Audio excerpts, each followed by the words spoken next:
Conhece desta escola, fazer uma rápida apresentação de que escola é essa e falar um pouco sobre o debate de hoje e a razão, uma das razões desse evento. Quer dizer, uma instituição diferente.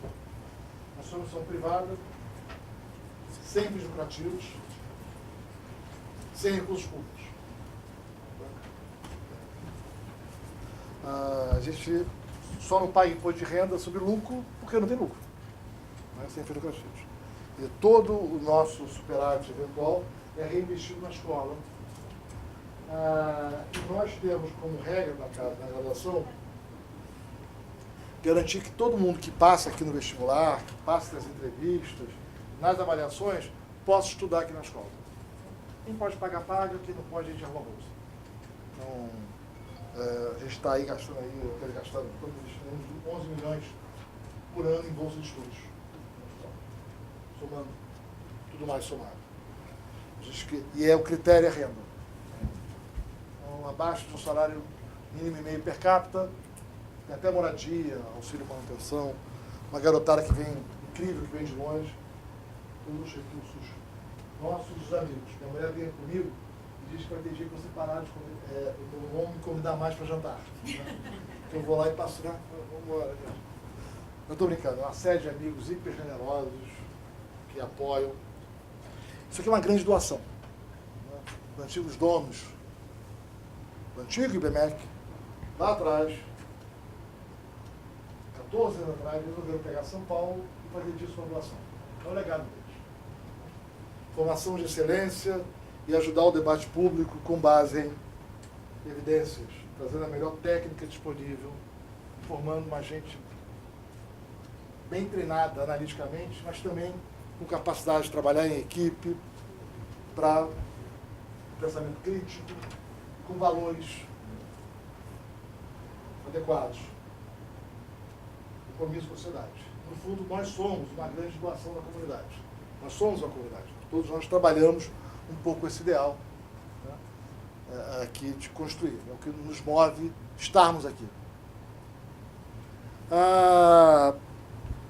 E nós temos, recentemente, graças a uma outra doação, inauguramos um núcleo de políticas públicas, de cursos em política pública, coordenado por Milton Seligman, querido amigo que está aqui também, liderando essa empreitada.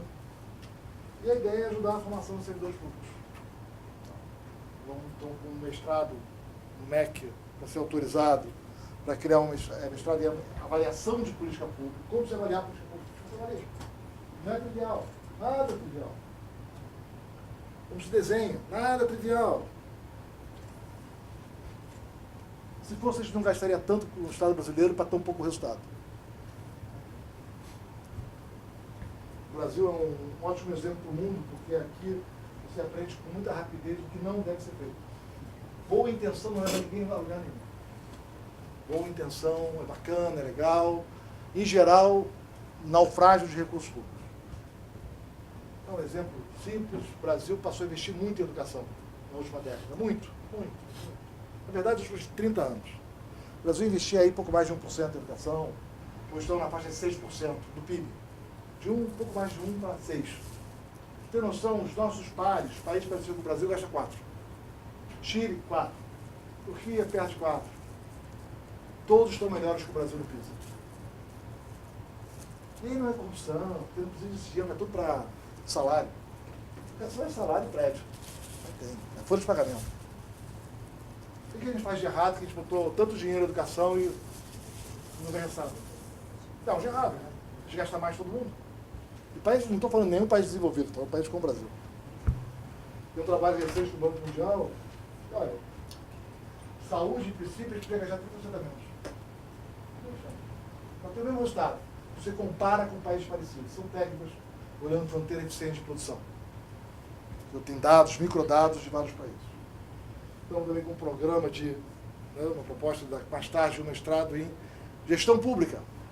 Temos um problema de gestão, você tem que aceitar. O Brasil tem um problema de gestão. A gente não sabe fazer. A gente acha que tem a ideia, botar o dinheiro e a coisa vai acontecer. Tem técnica também, como garantir a implementação, como desenhar os mecanismos para implementar políticas públicas eficazes. Então, nós estamos nesse programa, e esse programa, graças à doação, nós teremos muitas bolsas de estudos para servidores públicos. E, além disso, aqui na escola, já há muitos anos, a gente firma parcerias com órgãos de governo para ajudar na formação de gestores públicos. Então, eventualmente, a gente seleciona uma vaga no mestrado, no certificate, no curso técnico para servidores públicos. Então, já foram mais de 100 oficiais da PM que já passaram por aqui. Mais de 100 oficiais passaram por aqui. É sempre uma parceria que a gente começa com calma, né, vai construindo devagar. Nós somos pacientes na construção. Eu brinco que aqui a gente é cidade do interior antiga. A gente primeiro passeia na praça, aí um dia vai ao cinema, aí um dia empurra na entrada, até pegar na mão demora, tá? Mas eventualmente dá casamento longo, tá? A PM já tem anos e anos. É importante esse processo de conhecimento mútuo. E o motivo do evento hoje é esse. Nossa parceria, começar a oferecer também bolsa de estudos, né? No dia possível para vocês. Vamos estar aqui. Né? E de novo é um processo de aproximação, de conhecimento mútuo e de construção de longo prazo. Né? A gente sabe que no Brasil, nesse país polarizado que a gente vive, dividido, tem muito ruído nas conversas. Às vezes as pessoas estão querendo a mesma coisa, parece são universos diferentes. No Brasil atual é fácil para a guerra. Né? O que é mais fácil hoje já declaram a intolerância, ao invés de dar o benefício da dúvida e tentar entender o outro. Então, esse processo de conversa é fundamental. Essa casa é uma casa da conversa. A gente briga, né? Eu tenho um lado, sou brasileiro, de brasileira antiga, mas olha, eu pareço italiano, tem horas que é um inferno. Fala, discuto, argumento, aí depois discute de novo, volta, vê os dados, porque é um espaço da conversa, é um espaço da diversidade. Diversidade para nós. E nós somos, no fundo, mas essa coisa curiosa, o que nós somos é um bem público, só que privado. Isso aqui para ajudar o país. Essa é a nossa missão, é por isso que todos nós estamos aqui. Eu vou terminar, e eu vou ter um outro evento, que tem evento uns 3 por dia, tá? Essa semana, então, está bastante cheia de eventos. Tem um impressionante na quinta-feira, o Stephen Levitt, o professor de Harvard, escreveu um livro famoso, o autor de um livro famoso, recente, How Democracies Die, Como as Democracias Morrem. Vai estar aqui num debate com o ministro Barroso, meu querido amigo Marcos Mello, que é o cientista político da Danagu, na quinta-feira. Mas, para concluir, eu não consigo não provocar vocês num ponto de debate. Em geral, eu não sou muito educado, então, em geral, eu provoco com o que eu estou conversando. Dá um desconto à personalidade, mas não tem má fé, mas a provocação acho que é importante. E eu vou terminar provocando vocês. Qualquer dia eu não saio vivo de um evento, já sei disso. Eu brinco com as pessoas, em geral só me chamam uma vez. Né? Na segunda, ninguém quer o Marcos Lisboa de novo. Né? Porque então, os empresários me chamam e falam, estou reclamando do que da crise. Eu sei isso. Eu publicamente várias vezes. Então, e eu vou provocar vocês. Eu sei que eu vou provocar vários aqui, mas pensem que é uma provocação do bem. Essa é uma conversa. Eu vou fazer a provocação que eu fiz com meus amigos do TCU há pouco tempo.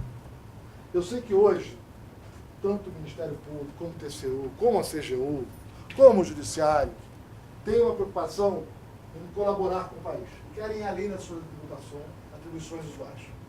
Não só fiscalizar. Eu quero ver se a política pública está boa. Eu quero ver se ela está boa. Eu quero ver se ela está direito. Eu quero ver se ela pode ser melhor. O TCU está com essa agenda também. O TCU está com a agenda de avaliação de política pública. O TCU, inclusive, está com uma agenda de auxiliar órgãos do Estado a desenvolver métodos de governança. Sei que vários do Ministério Público têm a preocupação. Sei que meus amigos do Ministério Público de Brasília vão lá dar seminário com frequência, e eles falam, não, porque a educação, essa política está ruim. Na minha cidade está assim, isso eu vi várias vezes. E vou dizer para vocês o que diz o TCU. Eu acho que eles não deveriam fazer isso. Eu vou dizer por quê.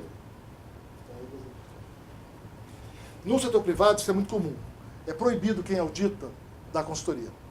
Ou você audita, ou você dá consultoria. Por quê? Porque você fica parte da solução. Você perde a isenção. Se o gestor segue uma sugestão sua e amanhã ela dá errado, como é que você faz? Como é que você faz? Você mesma parte do problema. Por isso que ou você é o gestor, ou você dá sugestão. Se você quer ser parte da solução, você não pode ajustar. Conflito de interesse, claro. Provoca. Mas isso aqui é proibido. Nas empresas em geral, lá fora do Brasil, ou é auditor, o auditor não pode nem conversar com você. O auditor é aquela coisa gelada das empresas, chega, cadê os números? Então, primeira provocação. Segunda provocação, avaliação de política pública. Também acho que o TCU não deveria fazer. Por que isso? A avaliação de política pública não é física clássica, mecânica clássica. Não é ter uma regra, eu medir o tamanho da cadeira e a cadeira tem 25 centímetros de largura. Está aqui a medir. Política pública não é essa. Política pública é muito mais como medicina. Isso é, para verificar a efetividade de uma droga, como é que a medicina faz? Pega 1000 pessoas, divide 500 para lá, 500 para cá, aleatoriamente, aí tem placebo, alguém recebe a droga, ninguém sabe quem recebeu a droga, ninguém sabe quem recebeu o placebo, mede. Você não faz isso uma vez. Você faz isso várias vezes ao longo de décadas. E demorou algumas décadas para nós nós confiarmos que celular não dá câncer. Que onda de rádio de celular não dá câncer. Milhares de pesquisas são feitas, os resultados variam muito, que outras características afetam. Você sabe que às vezes a pesquisa que é feita na Suécia tem efeitos diferentes na França. A pesquisa feita hoje, daqui a 5 anos, você refaz e ela pode dar diferença. Tem muitas outras variáveis que você não controla. Isso dá um imenso debate entre os avaliadores. Imenso debate. Bolsa Família. Qual a eficácia do Bolsa Família? Hoje a gente consegue afirmar com alguma clareza. Depois de 15 anos fazendo pesquisa. 15 anos fazendo pesquisa. Sobre os mais diversos aspectos. Testa para cá, qual é a maneira de estimar, qual é o melhor instrumento, a sua estratégia de identificação está adequada. Os economistas brigam, vão lá para os debates, aí é uma confusão. Até ganhar confiança de que o resultado é sólido, é muito trabalho, é muita pesquisa, é muita evidência. Até que chega uma hora você faz o que a gente chama de meta-análise. Você consolida os resultados. Você consolida. Na medicina é assim, você consolida. Tem departamento de medicina dos Estados Unidos que é especializado nisso. Olha, depois de 2.000 estudos, nos últimos 20 anos, com esses grupos de controle, nós podemos ter confiança que provavelmente a droga, se bobear, dá mais 10 anos, o resultado é desmentido. Né? A manteiga faz bem, a manteiga faz mal. A manteiga faz bem, tira o ovo, põe o ovo. Tira o ovo, põe o ovo. Qual é o problema? Esse é o meu comentário para o TCU, do TCU se envolver com isso. E aí eu compartilho com vocês também. Primeiro, vocês são auditores da sociedade. Nosso não. Tem uma função diferente de avaliação. Em geral, no mundo se separa. Já volta a isso. Mas segundo, o risco da desmoralização. Porque na academia, nós estamos acostumados com isso. Na vida acadêmica é comum isso. Eu faço um trabalho, aí o Sandro vira e fala, mas está errado, essa sua estratégia de identificação não está adequada, é uma zebra, aí a gente vai, briga, discute, volta, faz um novo trabalho. Aí depois de 5, 10 anos, eles chegam a um acordo. Demora isso às vezes, na academia. Isso é normal na academia, isso é parte do jogo acadêmico. Porque a gente sabe na academia que não tem verdade. Você tem a melhor conjectura que sobreviveu aos testes. Eu falo para os alunos, você quer saber o que é verdade? Bacana. Tem igreja aqui perto e tem aula de filosofia atravessando o Rio Pinheiros. Não tem verdade na ciência. Tanto é que na ciência, a gente nunca afirma em ciência que a afirmação é verdadeira. Você nunca afirma isso em ciência. Você pode dizer o seguinte, olha, eu demonstrei que ela é falsa. Ou eu não consegui demonstrar que ela é falsa. Isso é parte do jargão da ciência. O sol vai nascer todo dia? Ah, pois é, eu não posso garantir. Eu posso garantir que até hoje nasceu. Tem problema com indução em ciência. Qual é o problema? Vocês são auditores. Auditores estão preocupados com o que está certo e está errado. Esse é o mundo auditor. Está certo? Está errado. E é muito. Vocês fazem o país dormir tranquilo com isso. Não recentemente, mas vai melhorar. Graças a vocês vai melhorar. Mas na hora que você entra nesse debate da academia, que ele é assim, o Ministério Público que diz, ou o TCU que diz, tal coisa estava errada, tal coisa está certa, agora ela fala, olha, parece que sim, vai alguém falar, ih, o TCU errou aqui, essa pesquisa não está boa, tem uma melhor. Mas isso aqui tem risco, isso aqui pode ser questionado, como é que não vai questionar aqui também? Aí vai vir alguém e fala assim, não, o TCU nem falei, o Ministério Público nem falei, olha, ele errou ali, até que está errado também. Por isso o auditor não deve se expor a isso. O auditor está associado a uma função que é sim. E essa você pode dizer, essa coisa está errada.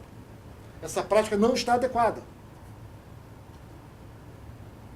Na tradição em outros países, o Chile, por exemplo, tem uma governança de política pública que eu acho fantástica. Estou fazendo essa educação em várias áreas. O Chile é meio... O Chile dá inveja, tá? Você vai entender o que é o Chile? É um rochedo, né?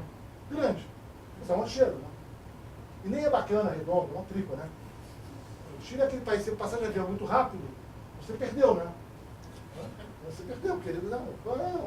Largou do Chile. Né? Não deve dar 15 minutos de avião de um ponto ao outro né? Pela largura. Em cima de uma montanha, vai. Não tem nada ali, né? Tem cobre. Vai, cobre. Não é exatamente o metal mais valioso do mundo, né?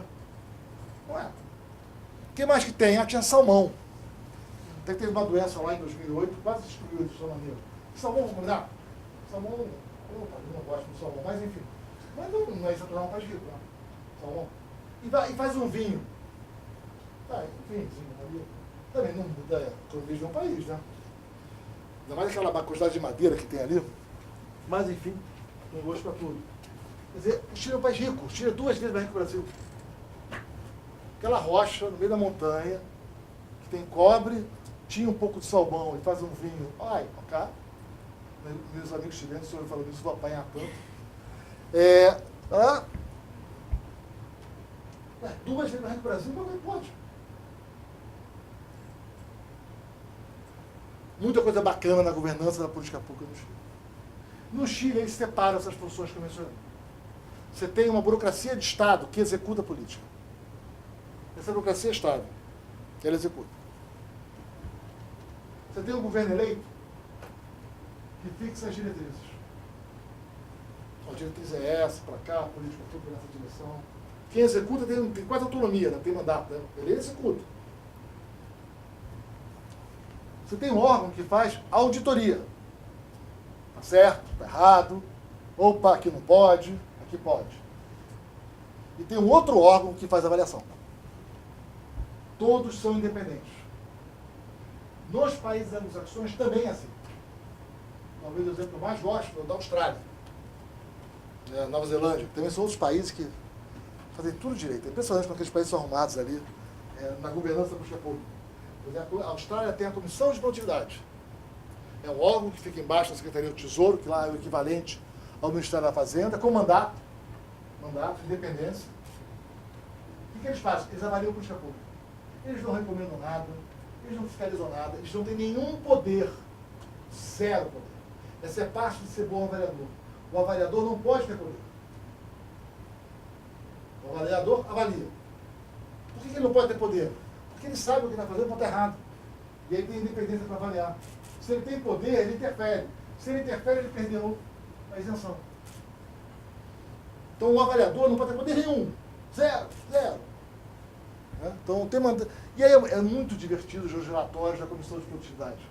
Uma das frases do presidente que eu mais gosto uns anos atrás, dessa Comissão Austrália, falava assim, por favor, conversa com servidores públicos, conversa nossa com servidores públicos, só em público. Não tem reunião de gabinete. Não tem.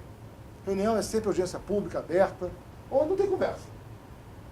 E eles fazem relatórios e criticam a política pública, mostram que não funcionou, que não funcionou, vai para o debate, a academia debate, e eles nada parceiro. Então, vou concluir aqui, né? Passei aqui no meu tempo. Eu acho que essa discussão sobre a governança, qual é o papel de um, qual é o papel de outro, eu sei que é tentador para todos nós. A gente olha o Brasil tão atrapalhado, a gente fala assim, a gente quer ajudar. A gente quer ajudar. O que eu estou provocando é que talvez, em sendo exatamente auditores da sociedade, garantir que a regra foi cumprida, preservando o papel original, tanto aqui quanto no TCU, tendo órgãos independentes para fazer a avaliação, tendo essa distribuição de tarefas, uma melhor governança, talvez a gente possa de fato ajudar o país a sair da encrenca que nós nos metemos. Só para dar um dado para vocês, há 7 anos o Brasil de escola do mundo. Não é 1, 2, 3 anos, 7. São 7 anos que o mundo está assim, o Brasil está baixo. E se quiser dar uma notícia, o resto do mundo, inclusive a América Latina. Inclusive a América Latina. A gente descolou até da América Latina. E se quiserem uma outra notícia ruim, a América Latina, que era como o Brasil até 2010, já tinha se descolado do resto do mundo desde os anos 80. Desde os anos 80, a América Latina fez assim, os demais países, os principais países emergentes, desenvolvidos, continuaram. A má notícia é que foi assim. A má notícia é que agora tem 3 faixas. Tem a faixa do mundo dos emergentes, tem a faixa da América Latina e tem a faixa do Brasil. Há 7 anos. A América Latina tem perdido, ficado para trás em relação ao mundo desde os anos 80. Continua ficando um pouco para trás, com as exceções aqui dos países do Pacífico. Chile, Peru, Colômbia, Panamá. Panamá, meu Deus do céu, alguém da minha geração, Panamá é mais rico que o Brasil hoje. Nem diria. Daqui a pouco a Colômbia passa o Brasil. Temo que o Peru passe o Brasil também, já já. O Brasil está conseguindo agora ficar para trás até em relação à América Latina. Momento muito difícil. E não vem à toa. Muitas escolhas erradas no passado. O que torna esse desafio de estar com vocês, pensando em política pública, pensando no país, ainda mais desafiador e mais urgente. Todos aqui estão ouvidos. Vocês vão pegar aqui às 7h36. Eu não sei por meio do chefe. Né? Não, eu não sei se não tem chefe. Né? Ao contrário, tem vários aqui. Mas se não tivesse motivação, tudo bem tudo. Né? Para mim é uma alegria ter vocês aqui. Digo sempre para os meus amigos, eu, no fundo, eu sou um servidor público. Obrigado a vocês, sejam bem-vindos à casa de vocês. Milton, mais com você.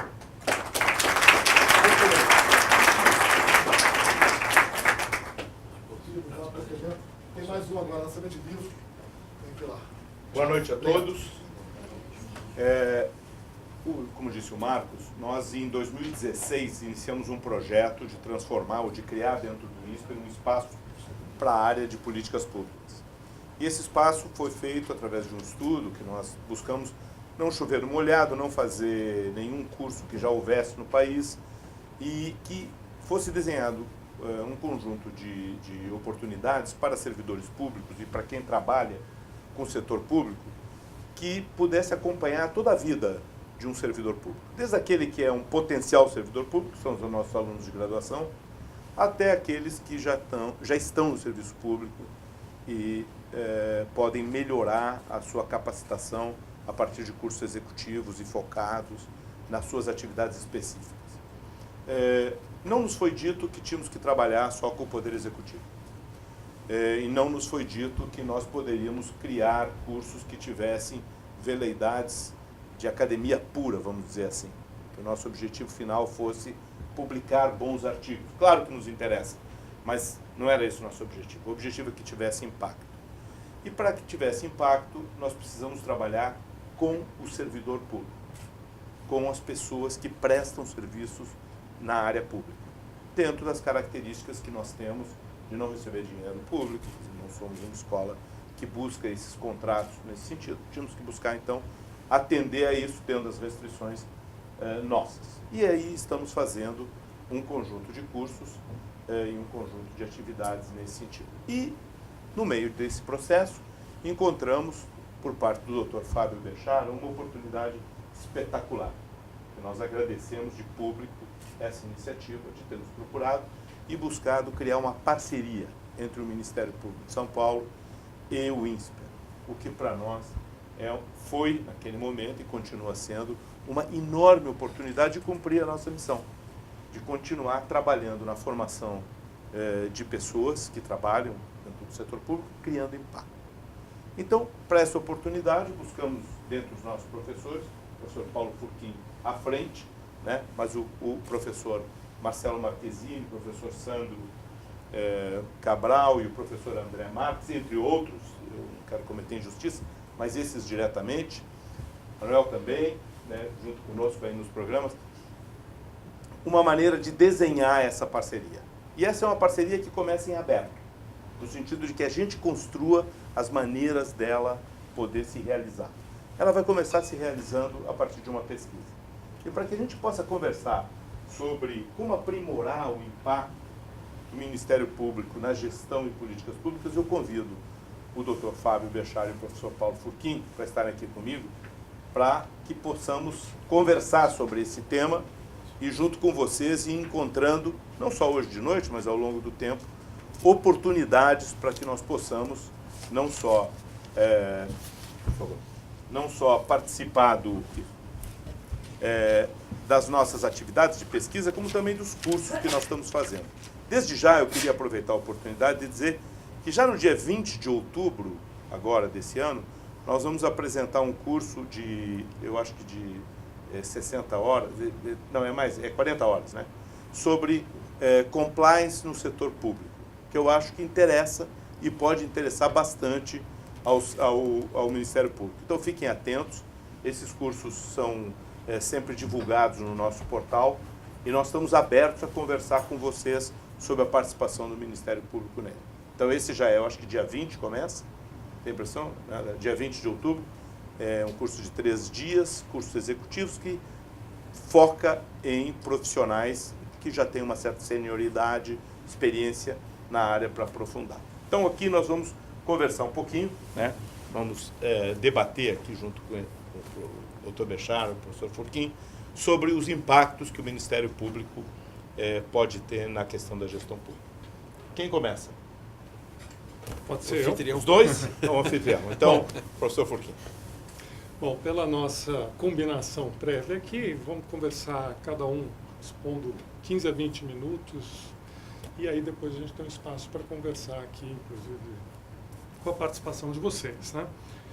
Então, primeiro, antes de começar uma exposição sobre esse tema, eu, correndo algum risco da repetição, eu agradeço a oportunidade de participar dessa conversa, mas, sobretudo, eu quero aproveitar para fazer as honras dessa parceria, que me pareceu muito interessante. Tivemos a conversa, pude participar do desenho inicial ali, como é que vai ser essa parceria, e realmente ela é muito, muito promissora.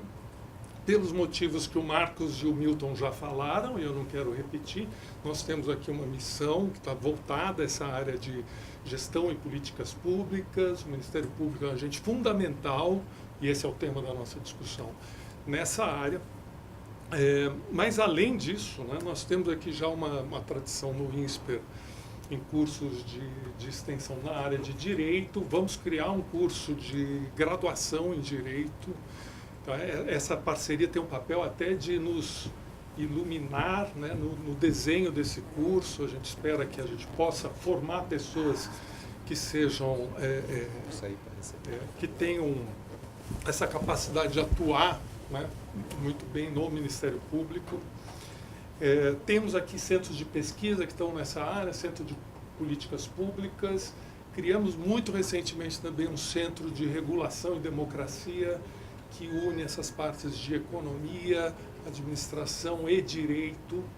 E justamente nesse centro de regulação e democracia que já deve surgir a nossa primeira pesquisa. Então, essa parceria já nasce com esse intercâmbio na área de cursos de formação de pessoas, mas também na área de pesquisa.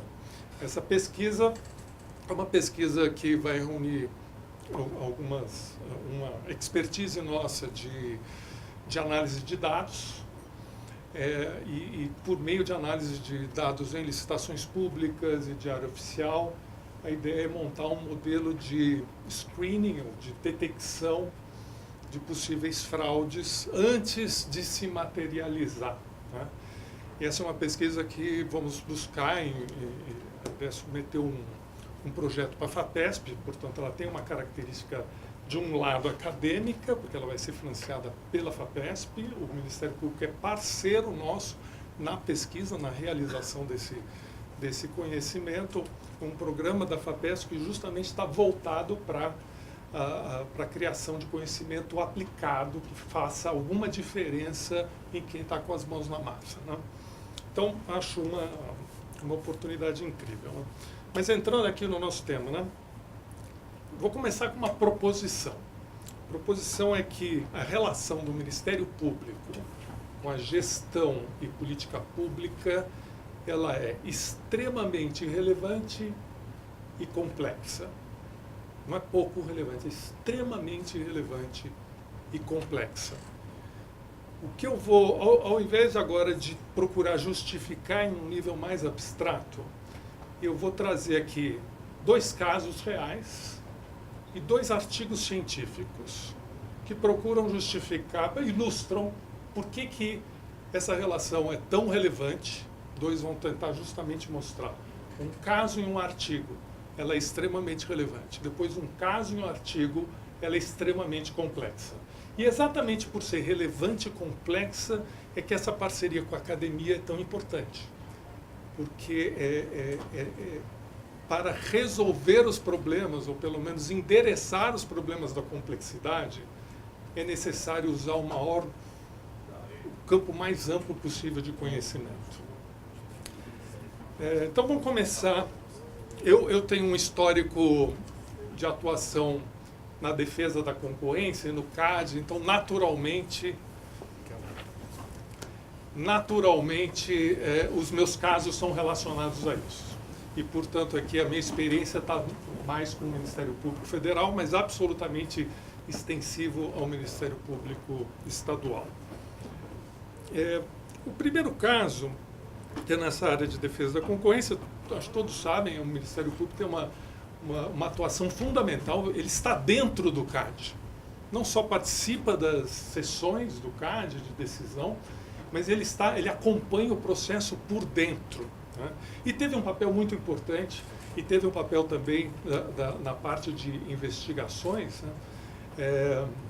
Elaboração de acordos de leniência, que tem um histórico já desde 2003, uma parceria com o Ministério Público, e na relação com o Judiciário, na parte de investigação, como autorizações de busca e apreensão. Então, uma atuação muito, muito forte, né? Mas tem algo que eu acho que o caso que eu quero me referir, ele é mais emblemático sobre a relevância do Ministério Público. O CAD tem que fazer um enforcement, implantar uma lei de concorrência que cobre todo o Brasil a partir de algumas dezenas de funcionários públicos sediados em Brasília e que, por dever de ofício, ficam lá, exceto quando tem uma operação de busca e apreensão. É muito difícil, é impossível, na verdade, fazer o enforcement adequado dessa lei nessa posição, né? O que se notou é que existia ali no Ministério Público, pela sua própria seu modo de organização, o seu espraiamento pelo Brasil, você tem uma capacidade de fazer chegar a política pública a todos os cantos do Brasil. Ficando só, como era o histórico até 10 anos atrás, a política de defesa da concorrência, num locus que é o CAD em Brasília, ele atingia o cérebro financeiro em São Paulo, as grandes empresas, eixo São Paulo-Rio principalmente, mas ele tinha uma dificuldade muito grande de chegar no Brasil inteiro. E foi por isso até que houve, a partir daquele momento, uma série de esforços, que nós demos o nome até de a capilarização da defesa da concorrência, de fazer chegar a política pública em todos os rincões do Brasil. Eu acho que essa é uma qualidade do desenho do Ministério Público que tem um impacto muito grande potencial. Muitas vezes isso não se realiza na sua plenitude, com as diversas políticas públicas, porque você chega em todos os cantos do Brasil, né? Esse é o caso. Eu tenho um artigo que, mais ou menos nessa direção, ele também revela essa relevância. E o autor dele está ali sentado, é um professor nosso, Sandro Cabral, que me convidou para participar. Está baseado na tese de doutorado dele. Tive a sorte dele me convidar junto com o Sérgio Lazzarini para fazer, assim, para desenvolver esses artigos. Mas sobre o que é esse artigo, né? É um assunto bastante diferente do que eu tratei agora no caso. Era de privatização de presídios. Um tema ultra controverso. E houve algumas experiências, uma experiência na Bahia, uma experiência no Paraná, naquela ocasião, né? Já tinha tido esses casos. E o Sandro, muito atento a isso, falou: vou investigar qual é o efeito dessa política. A literatura internacional, ela dizia: olha, vai ter um efeito de cair custos, porque o operador privado tende a ser mais eficiente em custos, mas pelas características desse tipo de serviço, em que não tem possibilidade de concorrência, né? Um preso não escolhe presídio, né? Se o presídio é melhor ou pior, o resultado seria uma deterioração da qualidade. Esse era o tom geral da literatura internacional. E nessa investigação, que foi feita com base em dados, os resultados foram surpreendentes, porque, tomando 4 indicadores de qualidade, a gestão privada tinha melhorado alguns desses indicadores e certamente não piorado nenhum. Esses indicadores eram assistência legal, assistência médico-odontológica, número de fugas e mortes. E mortes, número de mortes.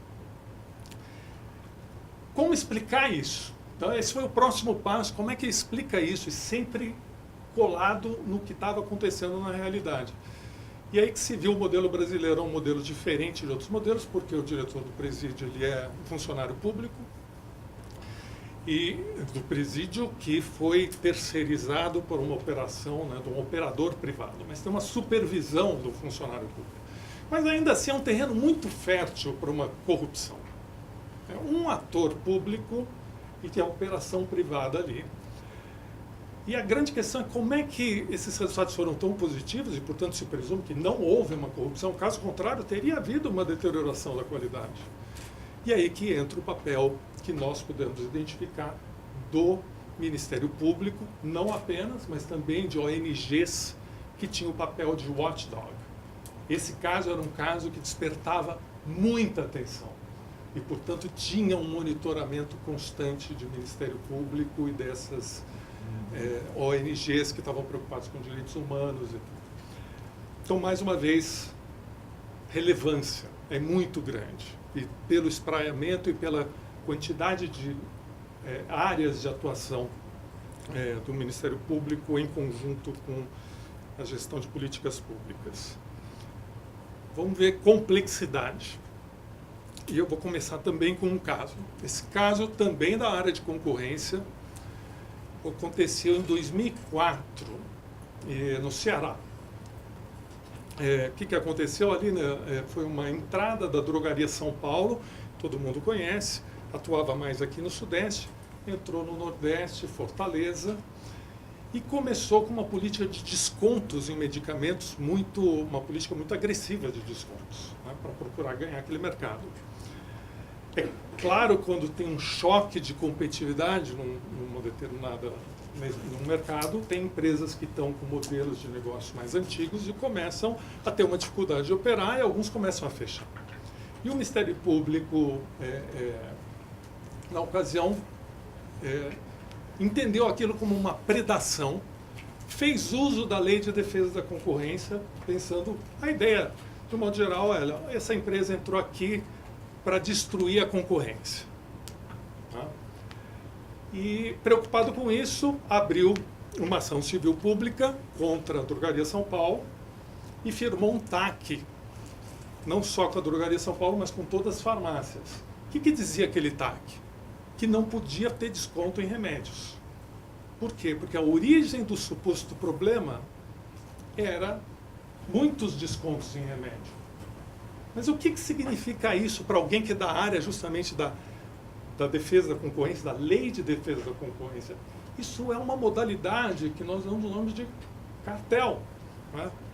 Tem uma preocupação ali de impedir que as empresas concorram abaixando o preço. Por meio desse TAC, agora, como foi via TAC, o CAD não podia fazer nada.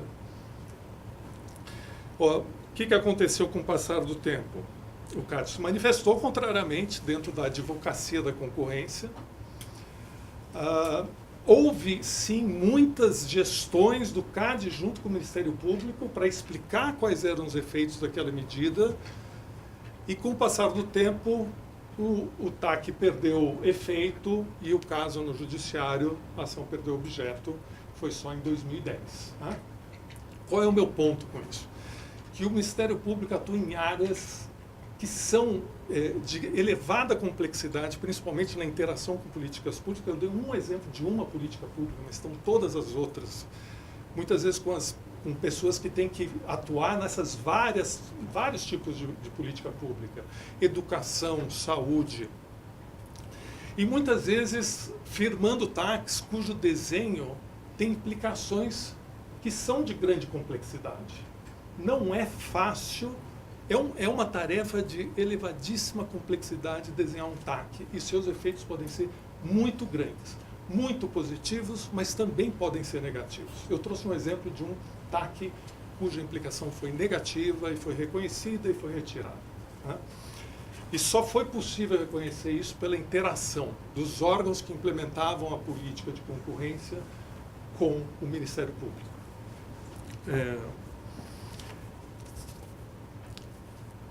Diz que eu ia trazer um caso e um artigo. E agora eu trago o artigo. E talvez esse artigo é o que tenha assim, o resultado mais controverso. Ele é de autoria de Guilherme Lichamp, que é um brasileiro, fez doutorado em Harvard, hoje está na Universidade de Zurique, com outros 2 autores. E o que ele procurou investigar foi o efeito das ações de combate à corrupção, e aqui não é só o Ministério Público, é muito fortemente também TCU, aliás, mais fortemente até que o Ministério Público, que ele investigou, particularmente no setor de saúde. E os resultados são, assim, foram medidas muito eficazes que foram tomadas nos últimos anos de combate à corrupção. Então, o primeiro resultado é muito óbvio e esperado. A corrupção caiu, e o modo de se fazer esse cálculo, quanto caiu, é um modo bastante complexo do ponto de vista assim, de análise estatística. Não cabe aqui entrar nos detalhes, mas ele consegue identificar um efeito muito claro de queda de corrupção. Mas não é o único efeito que ele investiga, que ele consegue identificar. Ele também identifica que caíram as ações na área de saúde quando crescia o monitoramento e o enforcement contra a corrupção. Ele também identificou uma certa inação do funcionário público.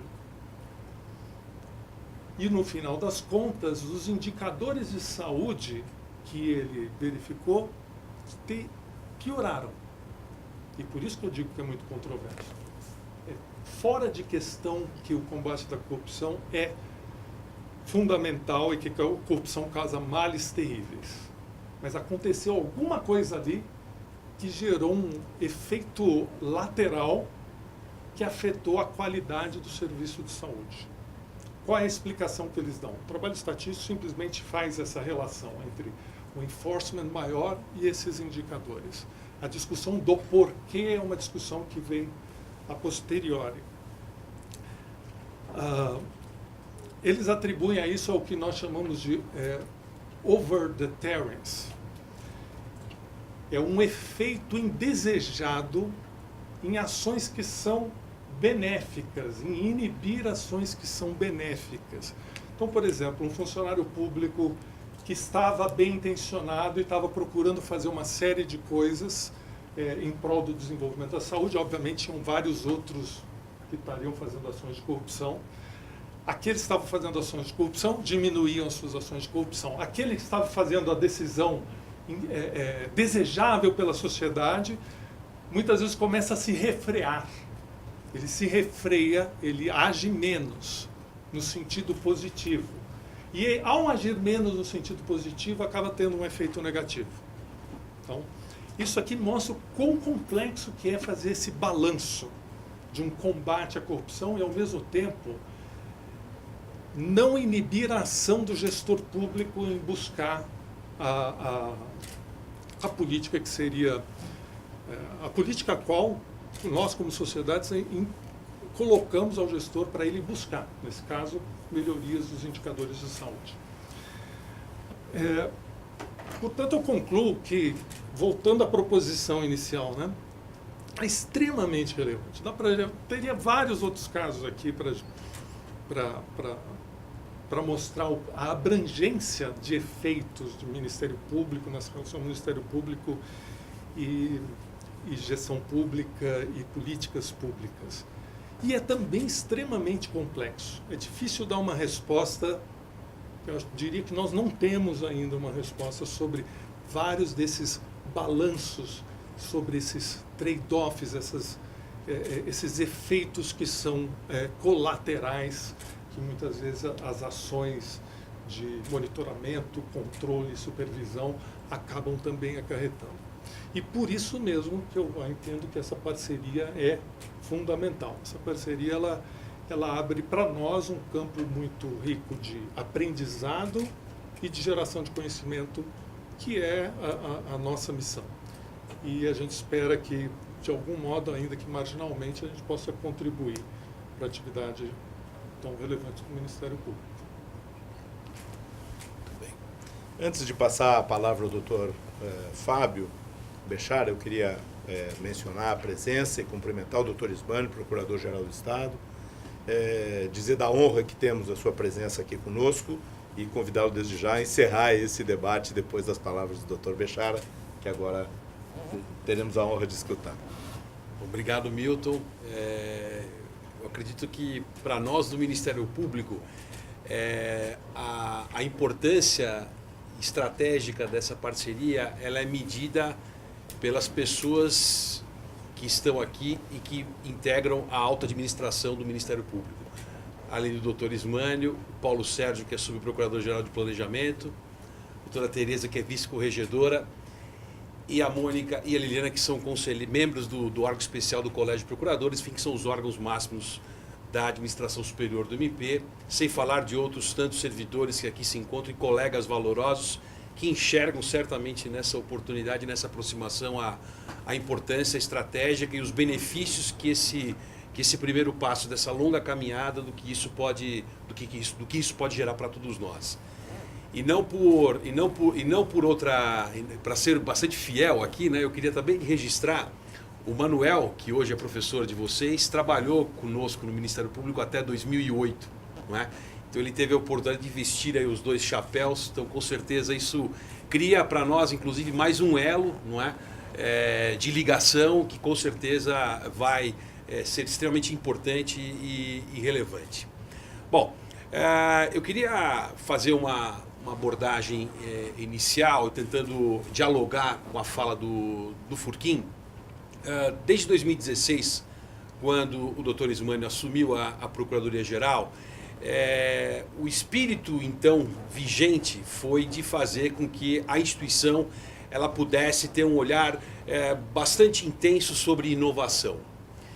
E esse olhar sobre inovação, evidentemente, que passa por N eixos que são estratégicos, mas um deles, em especial, era a aproximação com a universidade. aproximar o schooler com o policymaker faz com que a pesquisa do pesquisador ela ganhe importância do ponto de vista da influência e do ponto de vista do gestor público, ouvir o pesquisador te permite correr o risco de errar menos. Você tem a chance de reduzir o risco, ou pelo menos você aumenta potencialmente a tua capacidade de direcionar o teu esforço de maneira muito mais inteligente, consistente, e acredito que na medida em que isso agrega, a pesquisa empírica agrega um olhar muito mais consistente, o teu processo de tomada de decisão ele se mostra muito mais coerente.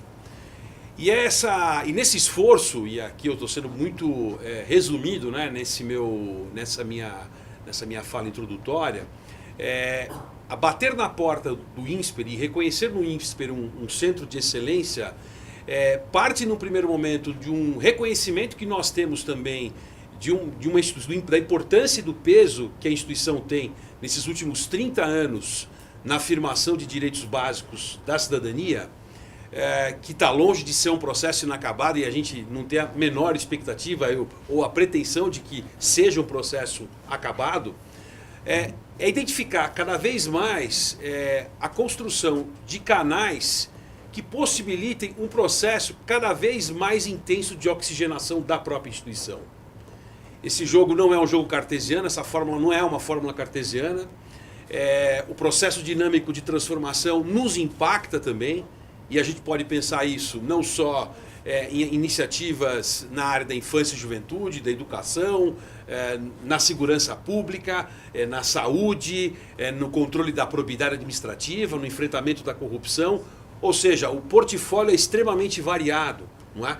E tão dinâmico que nos impõe o tempo inteiro nos cercar daquilo que existe de melhor para fazer com que essa iniciativa, para que o nosso trabalho ele seja cada vez mais efetivo. Na primeira conversa que eu tive, que a gente teve aqui com o Marcelo e com o André e com o próprio Marcos e o Milton, não é? A gente revelou desde então uma preocupação baseada em dois grandes eixos, né? A gente quer formar, evidentemente, os nossos quadros, mas a gente quer igualmente receber. E transformar isso num grande ciclo virtuoso, né? Que faça com que a nossa atuação ela seja cada vez mais adequada e cada vez mais efetiva. Sobram exemplos, e aí eu vou tentando já estabelecer o primeiro eixo de contato com o que o Furquim mencionou a respeito da corrupção. Tem uma publicação de 2014 da Universidade de Chicago que analisa os efeitos externos desde o momento em que, na década de 70, foi aprovada a FCPA nos Estados Unidos. O quanto que isso efetivamente, dentro do discurso de combate à corrupção, o quanto que o endurecimento, desde os anos 70, com a reforma no início dos anos 90 e depois dos anos 2000, o que isso representou efetivamente para fora.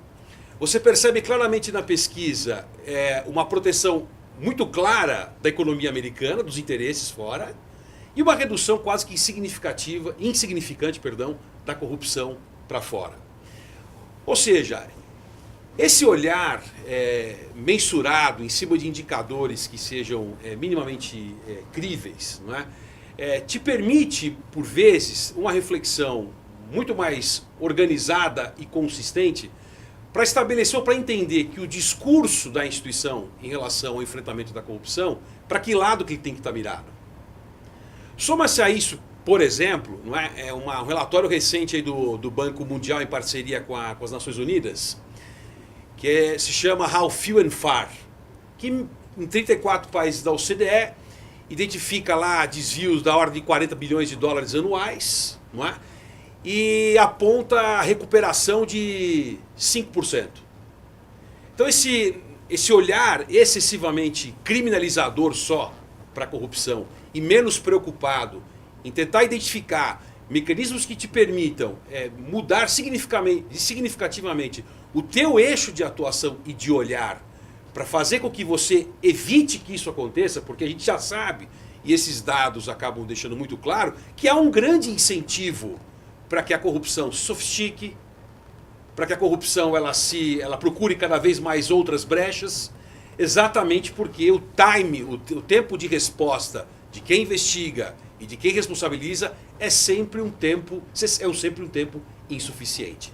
Ou seja, o tempo insuficiente que é mais do que necessário para permitir que um sistema corrompido ou corroído ele persista e se esvaia no tempo. Essa provocação, ela, e de novo pegando um ponto em cima da primeira parte da fala do Furquim. Então logo nós tivemos a primeira conversa e a gente já identificou aí uma aproximação, é porque a gente acredita seriamente de que o olhar sobre a tecnologia e sobre métodos e modelos preditivos tendem a tornar a nossa atuação muito mais inteligente. Se a gente for olhar na perspectiva do tamanho do Estado, não é? Significa a gente potencializar a nossa capacidade de entrega. E se a gente entender que quanto mais potencializada for a nossa capacidade de entrega, maior será a percepção em relação à importância da instituição. E quanto mais tangível se mostrar essa compreensão, esse entendimento em relação ao que a instituição efetivamente entrega, mais protegida ela fica, inclusive nos momentos mais agudos. Quanto maior esse entendimento e essa compreensão tangível em relação ao que se faz e o quanto que aquilo afeta a vida do cidadão de forma positiva, tanto melhor e tanto mais protegida a instituição se torna em momentos críticos como o atual, em que a instituição é alvo de ataques o tempo inteiro, certamente grande parte, expressiva parte, mais pelos seus méritos do que pelos seus erros. Nesse quadro de coisas, essa interlocução com a academia e com a academia de excelência, ela vai fazer com que nós consigamos apoiar iniciativas internas de colegas brilhantes pelo estado inteiro. São mais de 2.000 promotores do estado de São Paulo, são 350 localidades diferentes, não é, distribuídos, e 8.000 pessoas distribuídas aí pelo estado inteiro, uma capilaridade enorme na forma como o próprio Furquim aqui mencionou. Esse olhar vai permitir que a gente consiga apoiar quem está na ponta e vai permitir que a instituição também se fortaleça no seu modelo de gestão para conseguir também apoiar ainda mais, compreendendo os desafios que numa realidade de crise orçamentária isso impõe em termos de criatividade, em termos de olhar bastante preocupado com inovação, em trocar o dinheiro de mão o tempo inteiro para gastar melhor, porque a mesma lógica de crescimento dessas instituições que foi nos anos 90, início dos anos 2000, ela se inverteu, ela não vai ser na mesma proporção e na mesma medida como sempre foi crescendo em termos de quadros, que ela vai ficando pesada e cada vez mais que ela vai ficando pesada, ela vai se inviabilizando. Isso serve para essa é a grande crítica para o tamanho do Estado brasileiro, e isso vai gerando a oxigenação que a gente acredita que vai fazer a diferença. Felizmente, a gente vive um momento no Ministério Público de São Paulo extremamente propício para isso, arejado. Eu volto a insistir, a presença da autoadministração aqui dá a exata importância do que esse processo significa para todos nós e da importância que a gente também se dá, não é? De procurar se aproximar de parceiros que tenham a mesma preocupação com integridade, a mesma preocupação com energia para fazer com que as coisas elas realmente possam acontecer. Isso, sem dúvida alguma, vai deflagrar um ciclo extremamente virtuoso, não é?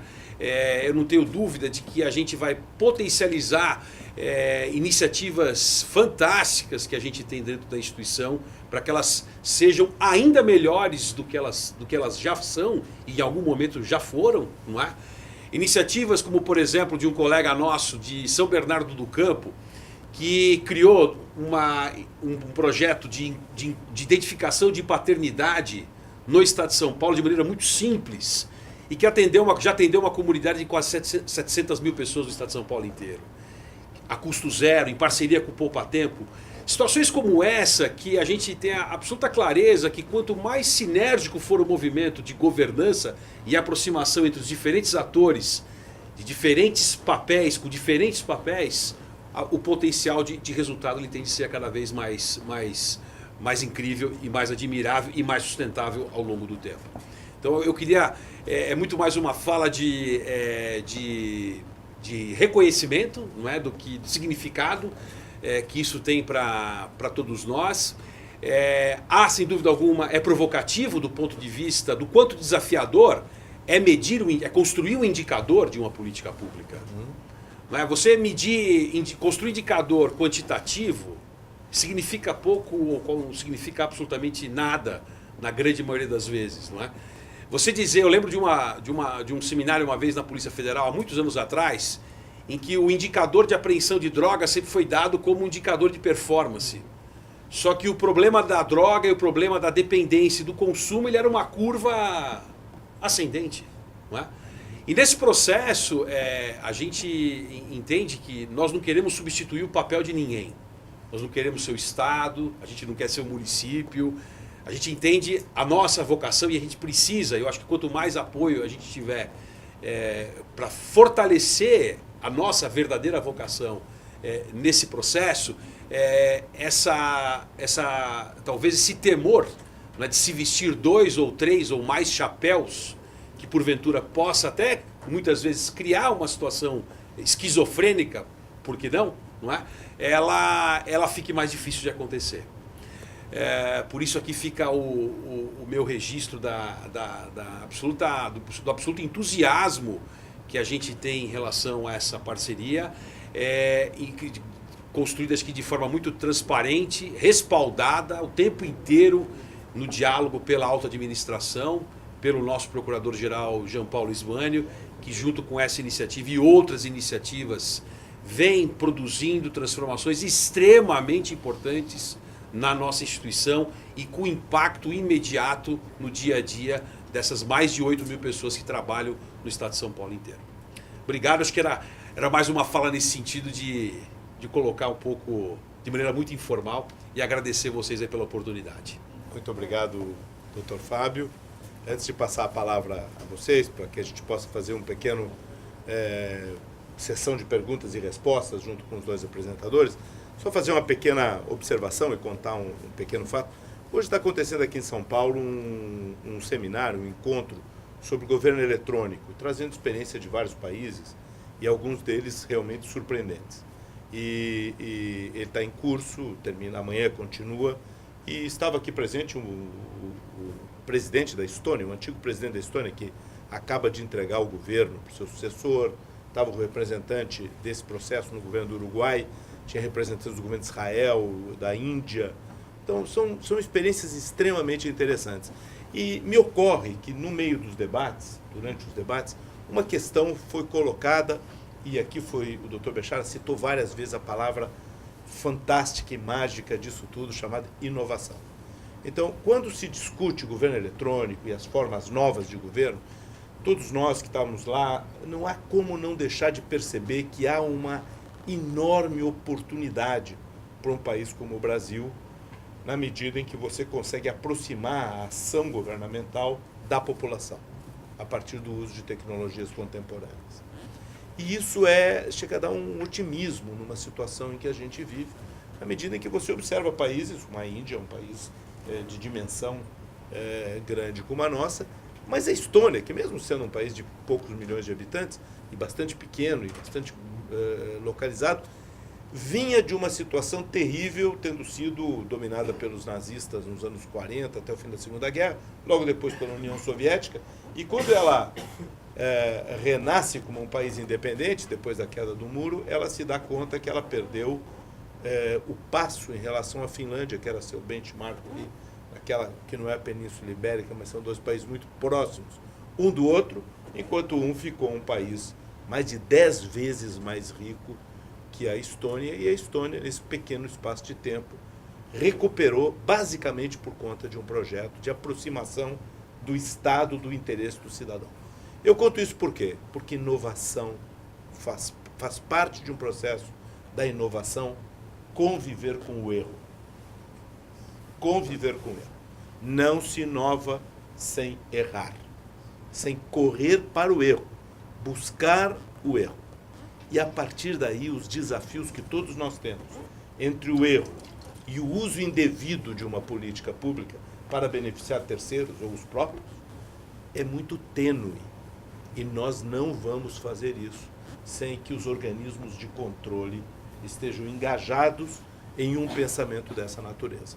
Não quer dizer que tenha que abrir mão de toda e qualquer fiscalização de modo nenhum, mas tenha que estar acompanhando um processo no qual vamos buscar formas novas, logo vamos errar mais.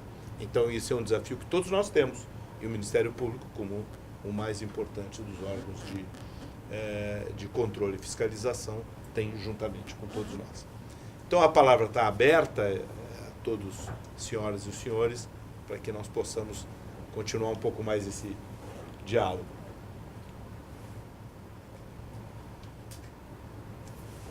Professor Manuel. Eu vou primeiro reclamar porque você começou roubando a minha pergunta. Né? Exatamente sobre o erro. Bem, boa noite, doutor Bechara, boa noite, doutor Simânio.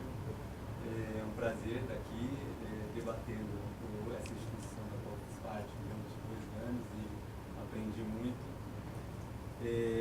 Eu acho que a gente tem, um pouco na linha do que o Milton pontuou, um desafio que é conseguir entender como é que a administração pública consegue funcionar, rodar, produzir valor público, errar e aprender com os erros, e a sociedade como um todo, o Ministério Público, os valores públicos, conseguem olhar para esse processo como um processo saudável.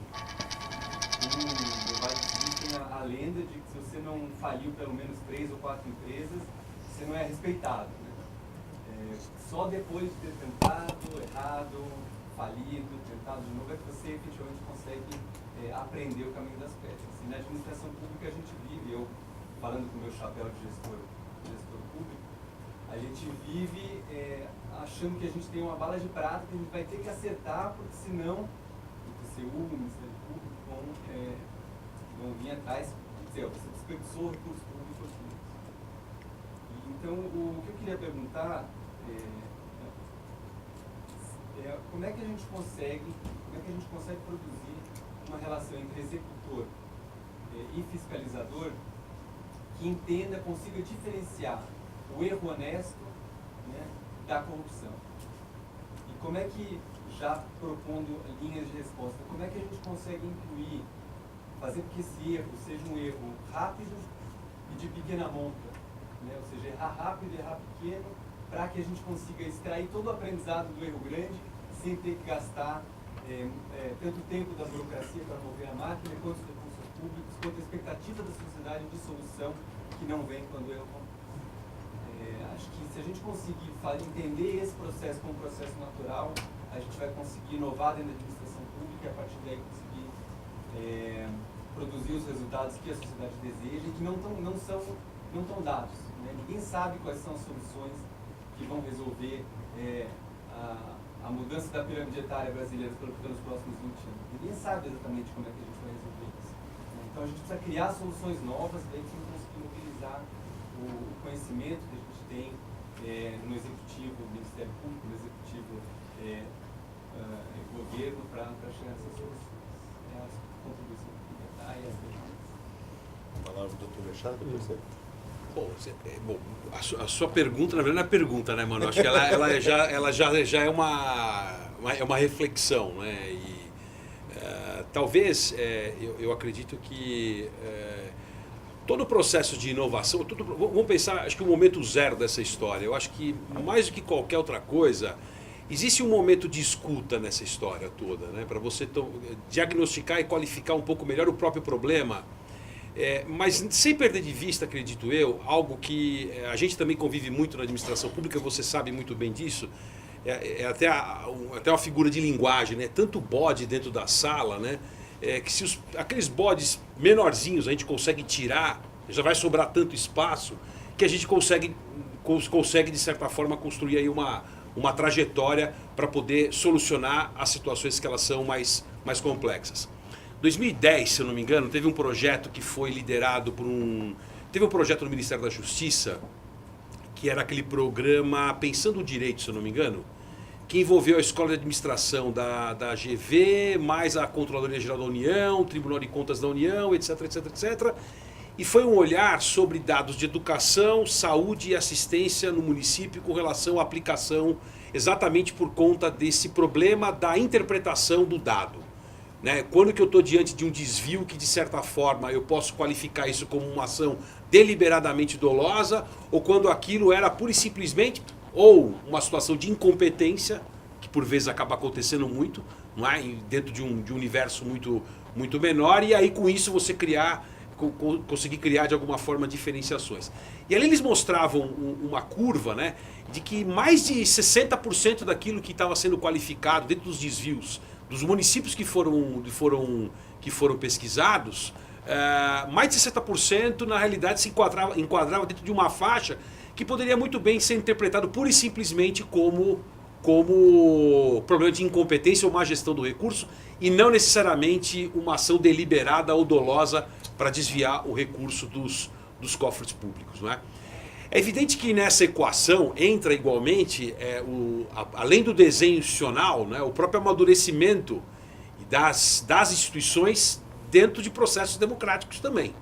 Então não dá para negar que as instituições também têm dentro de um processo de ocupação de espaço e de posicionamento de perfil, não é? É natural que você também conviva com o risco dos erros, como você mencionou logo no início da sua fala. Talvez, menos do que a gente ter a pressa de procurar respostas de afogadilho, mas ter a humildade, acho que essa seria a melhor expressão, de dar 2 passos para trás, né, e construir essa oxigenação para trazer outros atores para essa reflexão, talvez, a meu ver, seja o caminho mais adequado e mais consistente a dar ao orientador, inclusive para se chegar à constatação em algum momento que é um problema insolúvel, inclusive para isso. Eu vou aproveitar até um ponto que o Bechara trouxe, não só agora, mas antes, né, do valor da prevenção versus as dificuldades da investigação.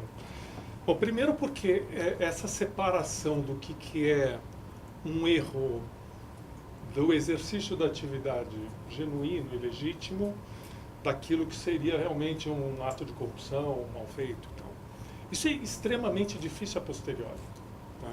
Então tem um trabalho, acho talvez o melhor trabalho nessa área foi feito na Itália. Né?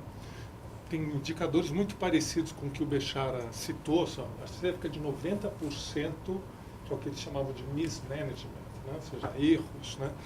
E que 10% seria corrupção, mas o fato é que um esforço enorme, uma dificuldade para você a posteriori procurar separar essas coisas.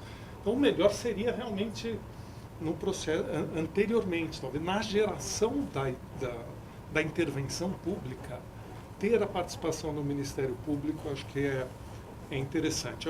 Isso eu falo aqui muito especulativamente, né?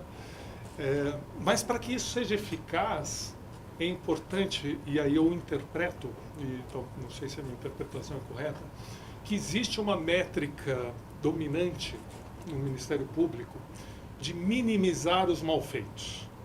Né? Então, reduzir a corrupção, por exemplo. Aqui a gente precisaria adicionar uma outra métrica, que é viabilizar a inovação pública também, né? Mesmo que isso possa gerar erros. Isso não tem nada a ver com corrupção. Se se participa do processo desde o começo, se se desenha o processo de implementação, se tem ali uma segurança que não tem o problema de corrupção, não está, porque olhar o processo já nos dá essa segurança. Né? Mas é interessante, tem esse interesse em ver acontecer no setor público e não só minimizar a ocorrência de mal feito. Faço aqui uma analogia com o nosso jurídico aqui, né? Que eu sei que é uma analogia assim simplória, né? Mas quando a gente vai fazer qualquer coisa, inclusive a nossa parceria com o Ministério Público, o nosso jurídico é aquele que quer minimizar qualquer possibilidade de ocorrência de problemas. E algumas vezes trava, né? E aí a gente tem que subir para o Marcos e dizer, não, vamos correr esse risco, e o jurídico fica ali, ok, avisei, né? Mas eu acho que o Ministério Público tem uma condição até de atuar, com alguma redundância, atuar mais ativamente, né? Ter um processo de participar, evitando que se trave a inovação antes do tempo. Né? Posso contribuir? Com que honra. A pergunta ela é muito oportuna, porque a gente pode olhar para o Ministério Público com uma visão que a gente está chamando hoje de tradicional. O Ministério Público é o fiscal. Então, uma das nossas funções existe é a da fiscalização. Essa função de fiscalização ela é sempre a posteriori. E aí vem a dificuldade de conseguir separar o que é erro do que é fraude, para ser bem específico. A gente está investindo hoje numa segunda linha, que também tem que ter importância, que é da integração.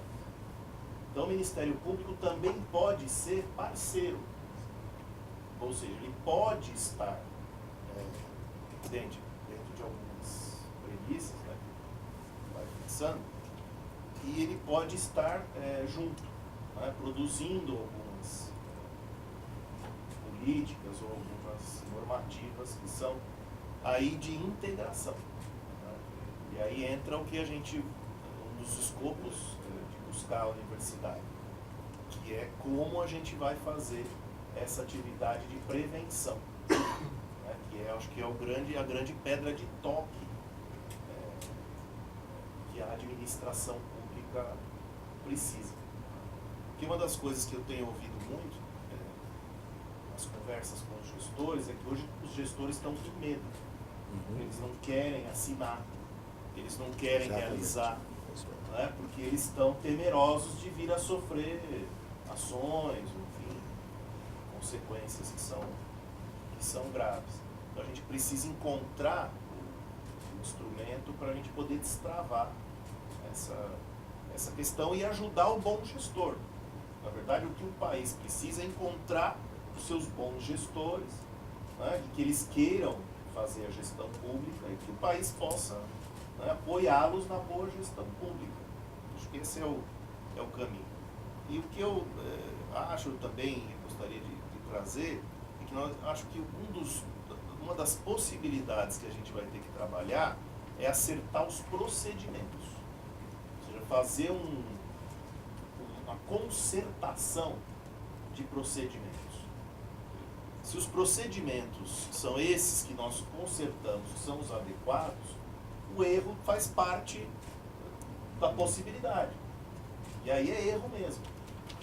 Fica fácil perceber que é erro, porque os procedimentos estão todos realizados e dentro daquilo que se precisa acertar.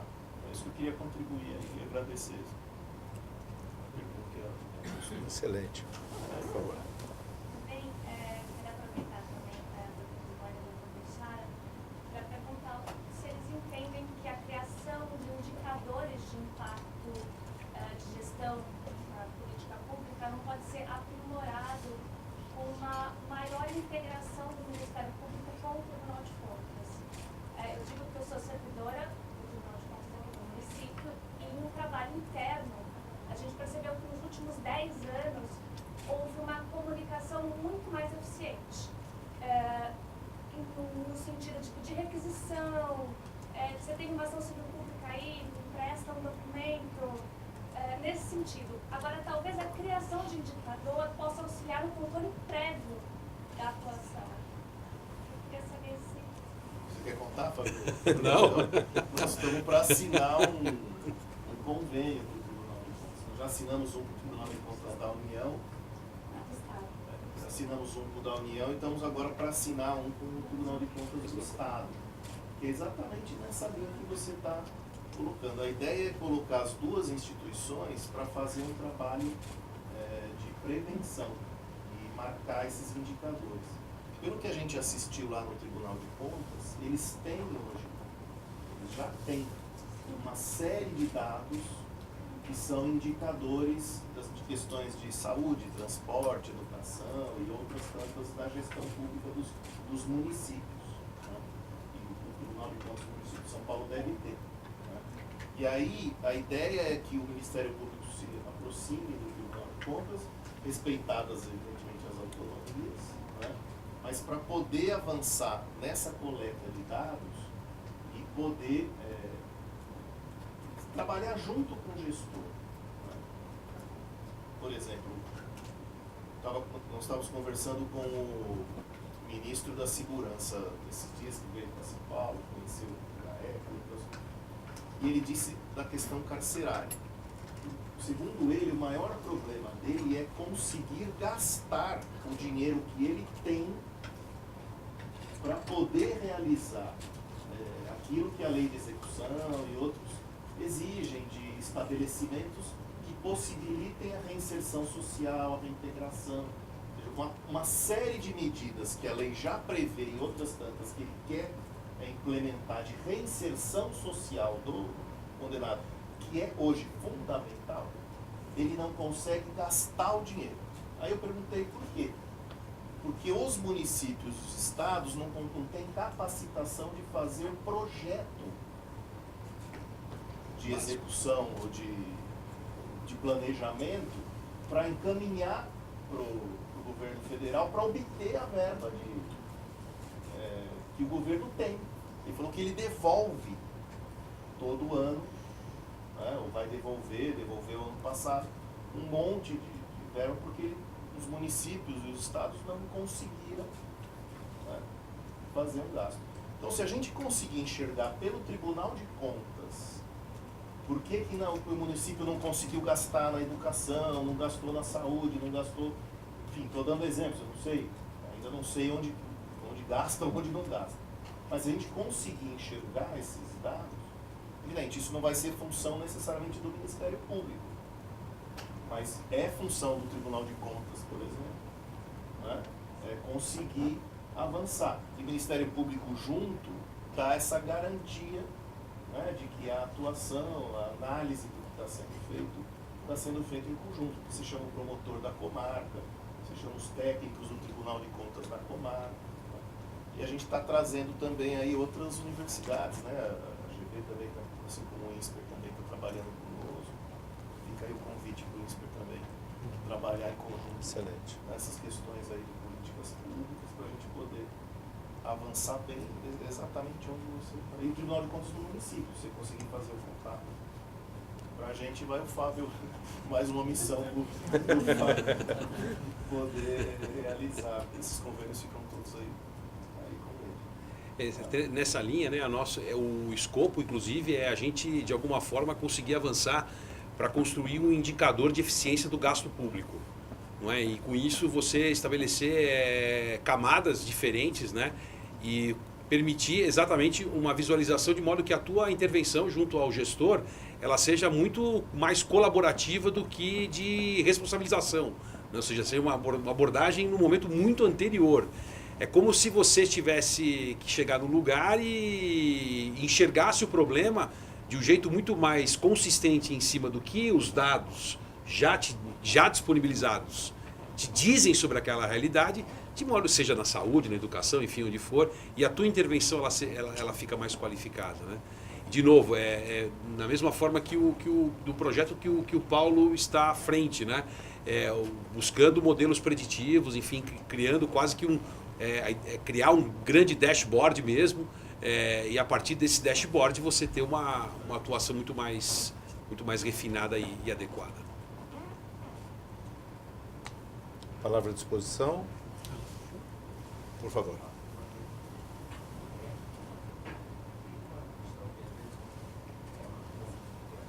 Mais alto um pouquinho, nós não escutamos. Boa noite.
Você comenta isso?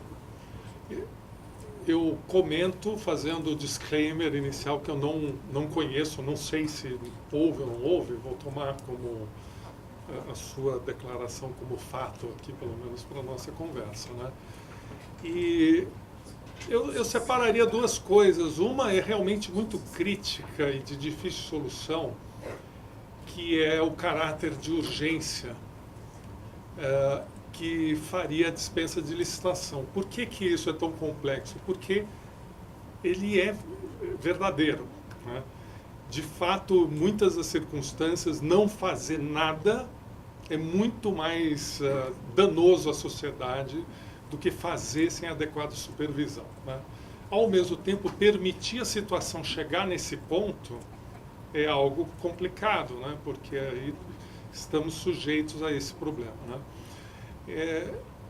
Eu me arrisco a voltar na nossa discussão anterior, e talvez a solução para esses problemas antigos seja a participação, sim, do processo. Primeiro, entender o que exatamente está acontecendo que faz com que não tenha um processo licitatório onde deveria ter, né? E por que não existe a possibilidade de responsabilização da ausência do processo licitatório. E talvez a participação anterior nesse processo ajude a encaminhar a situação. Mas eu fico... O senhor comentou já há quase 30 anos, em 2007, nós participamos de audiência pública do presidente do MP de São Paulo, nos processos de licitação do transporte interestadual. E isso só ocorreu porque a Agência Nacional de Transporte foi cobrada pelo Ministério Público Federal durante anos. O que acontece é que muitas vezes não há uma alocação de atribuição nos MPs estaduais para saber quem é que cuida de transporte ou de mobilidade. Isso entrou na Constituição do Direito de Mobilidade por meio de emenda há poucos anos, se a gente considerar esse histórico de 30 anos. E até então, nem o Constituinte, muito menos o legislador constitucional, se preocupou com a questão do transporte. No estado de São Paulo, por exemplo, um colega de patrimônio público, que tinha lá uma atribuição muito... Ele cuidava disso, criou até um blog à época, mas não teve essa dimensão toda. Ela só volta mesmo em 2014, 2015, depois do movimento. Mas ainda faltam algumas lacunas, talvez que a Procuradoria tenta ver como é que a gente atua a engenharia do Ministério Público para isso. Mas é um fato de que no Brasil inteiro, 30 anos, não há nenhuma licitação para transporte em termos municipal e nos interestaduais, sem contar ainda a questão das regiões metropolitanas, né? Eu estou falando pior aqui. Você queria fazer só um acréscimo. Realmente a questão é de as prisões do Supremo é bastante complexa. Eu só queria fazer um acréscimo numa parte final da sua fala, né, com relação à descontinuidade, né, das políticas, que acredito que foi isso que você disse ao término da sua intervenção, não foi isso? Eu acho que isso volta a uma questão anterior, que é um problema de governança, e basicamente o nível de institucionalidade que muitas vezes algumas iniciativas não atingem, e o alto grau de vulnerabilidade que elas ficam sujeitas ao nível político. E veja, a influência do nível político faz parte do jogo. Assim, jogar com as alternâncias, né, isso é comum em qualquer lugar do mundo, não é? A questão é sempre na compreensão, no desenho da política, e acredito que o Marcos hoje, logo no início da fala dele, quando colocou, e muito corretamente, né, desenhar uma política não é um negócio tão trivial, e de fato não é porque quando se desenha uma política, é raro você ver a preocupação e um olhar crítico sobre os fatores de risco. Raro. Do tipo, se eu sair amanhã, o que acontece? Você não tem esse tipo de preocupação. É raro você ter esse tipo de discussão. Então o nível de... E aliás, e o pior, que eu acho que é pior ainda nessa história, acaba se equivocadamente traduzindo institucionalidade com formalidade. basta eu ter a norma, ou basta ter o decreto, basta eu ter o provimento, basta eu ter o ato, como se isso fosse suficiente para assegurar a continuidade e a sustentabilidade da política. Então, isso revela, na realidade, um grande déficit de governança na política do ponto de vista do alto grau de fragilidade, né, e vulnerabilidade que essas iniciativas ficam sujeitas em função dessa pouca preocupação, ou quase pouca atenção aos fatores de risco que em algum momento vão ou podem influenciar e gerar e acarretar a descontinuidade. Entendendo que decisões que de alguma forma passam em algum momento pelo nível político, elas estão sujeitas naturalmente a mudanças de rumo, isso é do jogo. A questão é saber se ela é tão vital assim, como é que eu resguardo a sustentabilidade dela. Só para adicionar nesse ponto, que eu acho interessante, é que além dos fatores de risco, também no desenho de uma política pública tem que ser identificado ex ante quais são os fatores que serão avaliados posteriormente, para que a própria sociedade possa saber como é que vai medir se o resultado daquela política encontrou ou não encontrou os objetivos que foram inicialmente propostos. Então isso é uma postura inicial e que de resto não se tem, de um modo geral, até culturalmente no país. Tanto que aos candidatos nós nunca perguntamos sobre objetivos, nós perguntamos sobre planos.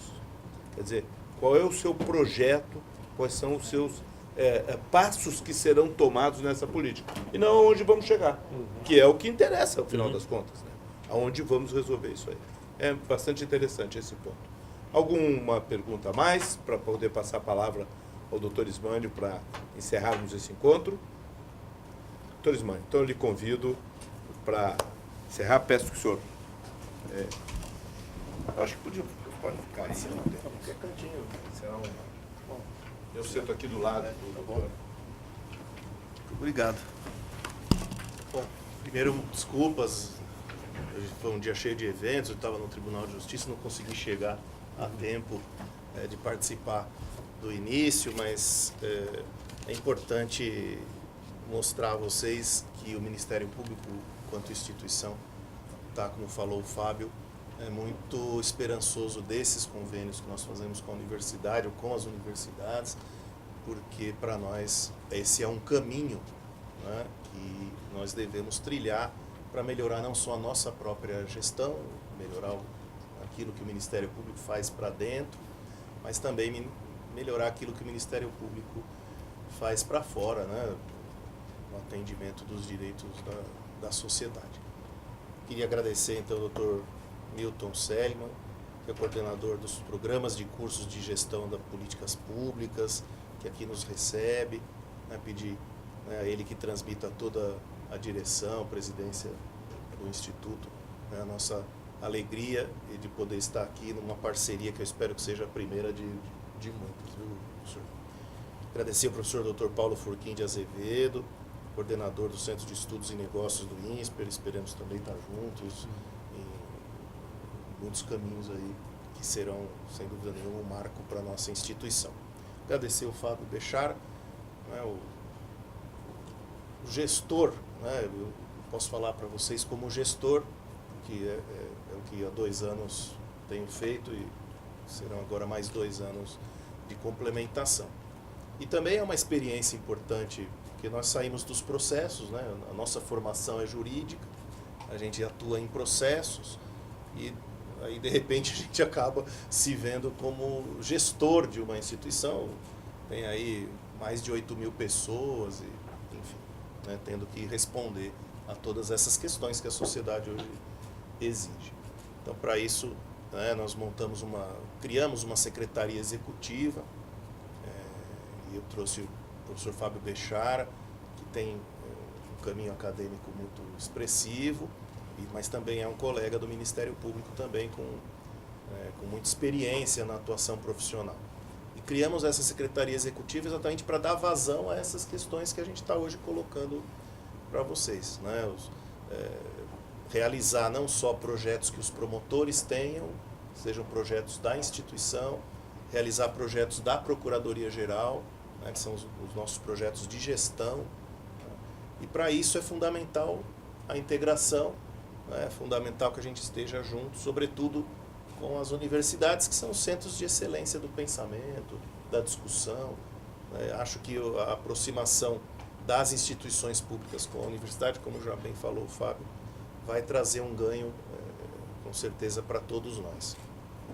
Queria também agradecer a nossa vice-corregedora-geral, que hoje já começamos o dia juntos, numa política pública de violência para a mulher.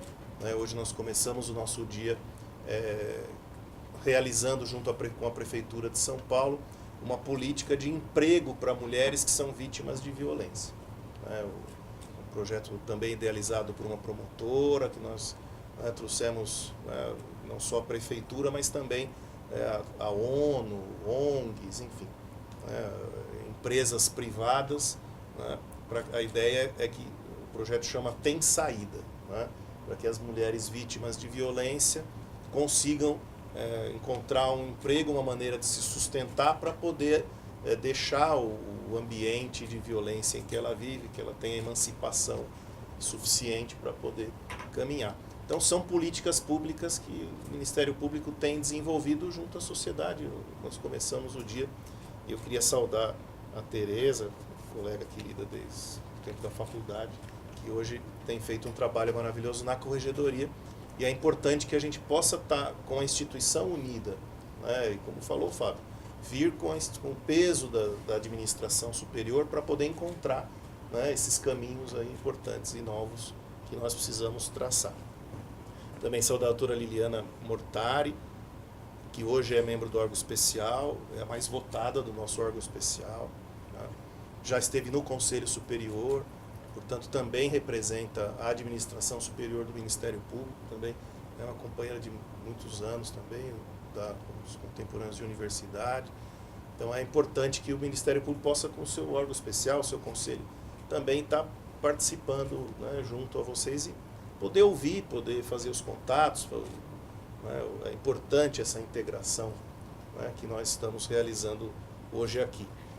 Também saudar a doutora Mônica de Barros Marcondes Desinano, que também é membro do órgão especial, do Colégio de Procuradores, também foi membro do conselho, estivemos juntos no conselho, no colégio também. Somos companheiros contemporâneos de universidade.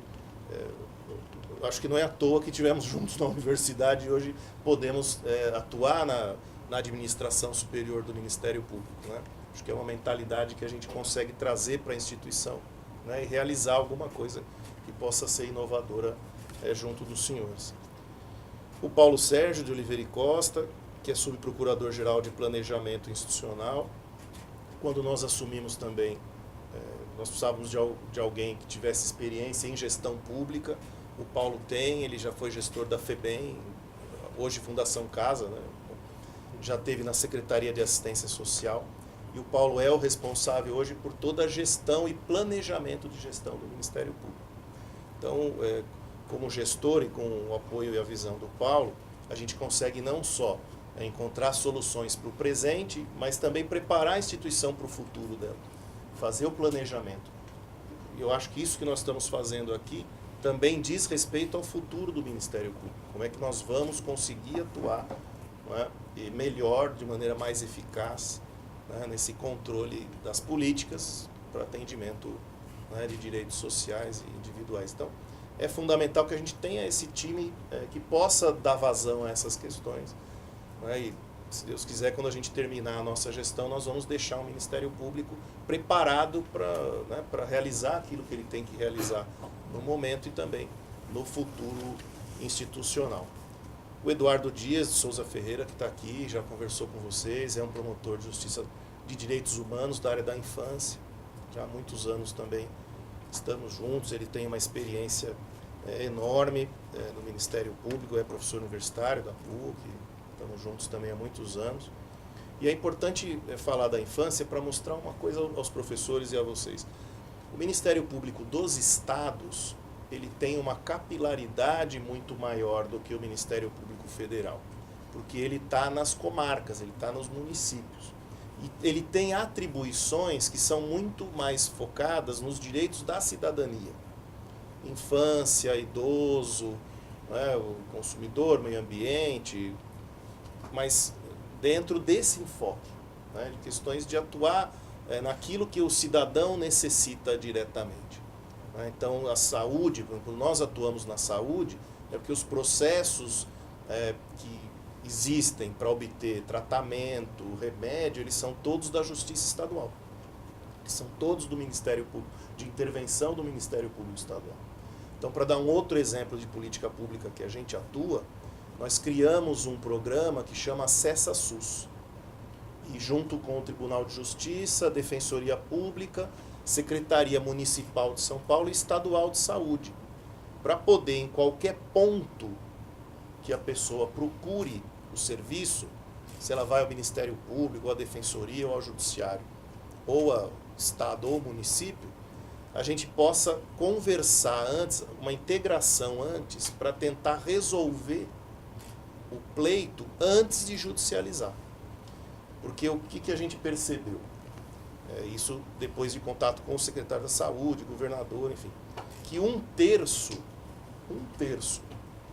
do orçamento público da saúde do Estado, ele vai pela judicialização da saúde. O que é um problema grave, porque sobram 2/3 de um orçamento que já não é tudo aquilo que a gente precisava, para atender toda a gama de população que necessita. E 1/3 desse orçamento fica exclusivamente gasto nas questões judiciais. Com problemas graves. Tem gente que usa o judiciário para passar na fila, na frente do outro. E isso causa distorção no sistema.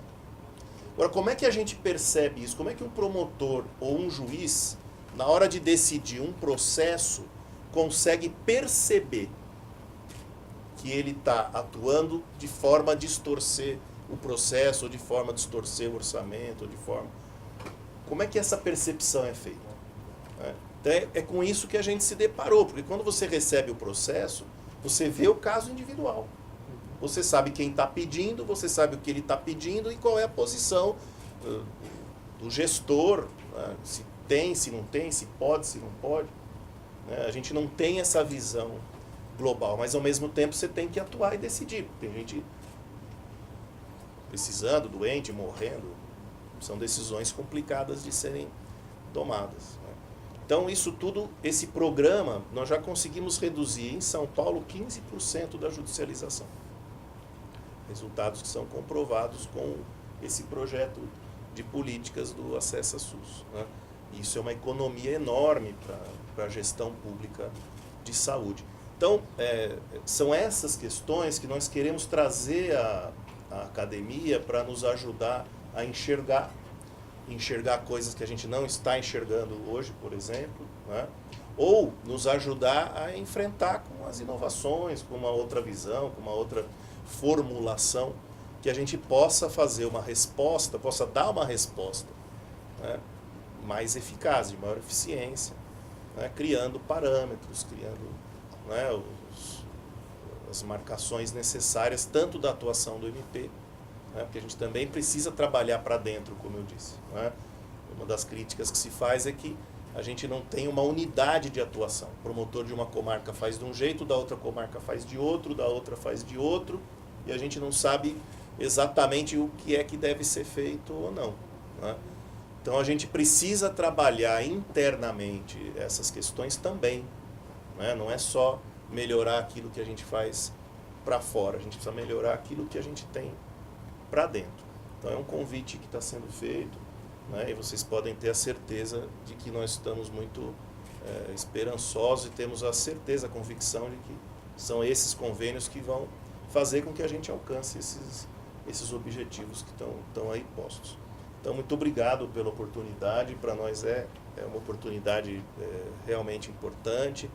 Né? Aqui estão inúmeros funcionários do MP, né? Que estão também trabalhando junto conosco nesse projeto. Eu sempre tenho dito que o Ministério Público somos todos, né? Funcionários, promotores, procuradores, promotoras, procuradoras. Né? O Ministério Público é uma instituição que tem aí mais de 8.000 pessoas e que tem que dar as respostas que a sociedade precisa, né? Que também tem que ter transparência na sua atuação também, para que ela também possa ser, né, acompanhada também com índices, né?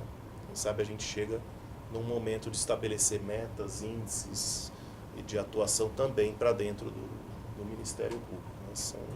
São projetos aí para o futuro.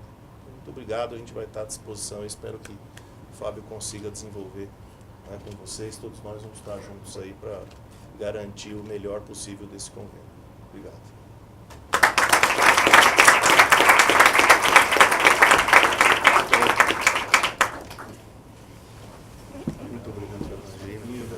Muito obrigado pela Prazer, viu? Muito obrigado aí pela... Esperamos uma visita de vocês. Ah, não, faremos sem dúvida. Vamos marcar vocês isso. conhecem um pouco Isso, dele, ótimo. pode mostrar com mais calma. Sem dúvida nenhuma. Vamos sim. Coisa boa. Muito honrado de tê-los aqui. Todo mundo. Paulo, um grande abraço. Imagina, pra gente ver. Ficamos Vamos terminando. Deu tempo agora. Vamos terminar o ritmo. Gente, obrigado pela primeira exposição do projeto, o caminho, você disse pra gente, olha, vamos... Essa parte vai ser Fechado. Fechado. Obrigado. Parabéns pela exposição, muito interessante. Muito prazer. Muito obrigado. Muito obrigado. O Fábio é fantástico, né? Imagina, beleza. Obrigado. Prazer, cara. Prazer, grande pergunta, né?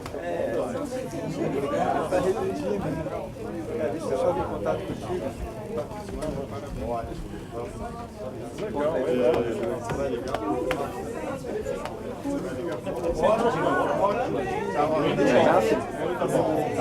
Na feira de 2008, saiu do Ministério Público e lá.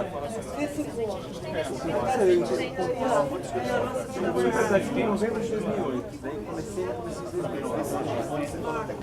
Eu peguei a tua turma, eu faço parte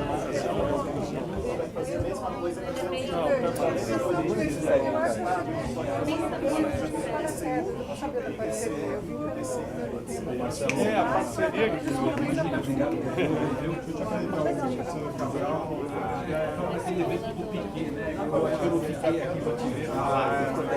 Olha, muito obrigado pela vinda. Nós ficamos uma parceria esperada.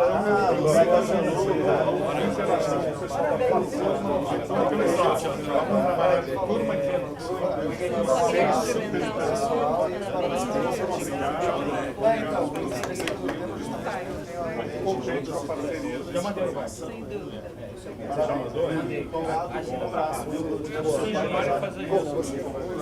Tem colegas dele que não conseguiram gabinete, Um abraço. Um abração. Professor, vemos amanhã. De manhã não posso, tem uma reunião, de tarde falar. A gente queria evidenciar espaço para essa nova parceria, por exemplo, você comentou, né? Vocês estão fazendo, estão colegiando uma parceria de final de contas, seria no município do Estado, Valeu, Furtinho. Legal, né?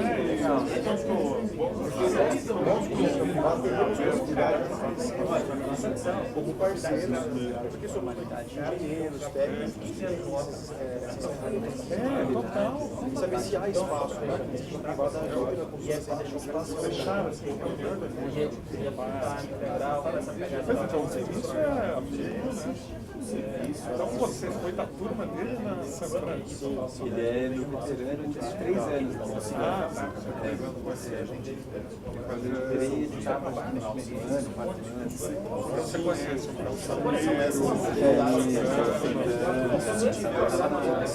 A casa, agora eu passei de casa, estava na casa da ex-mulher do João lá, que também é da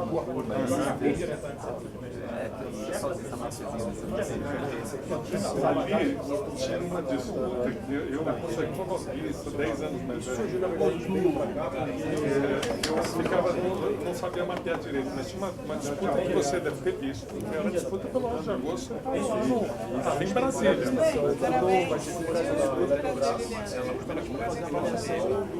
da eficiência energética dos prédios, na cidade de São Paulo. Grupo dos Daniel, versus o grupo do Vinícius. Exatamente, eu entrei nessa dinâmica aí. São bem baixos. Isso foi para a licitação, a gente ganhou. Então esse seria um caminho para a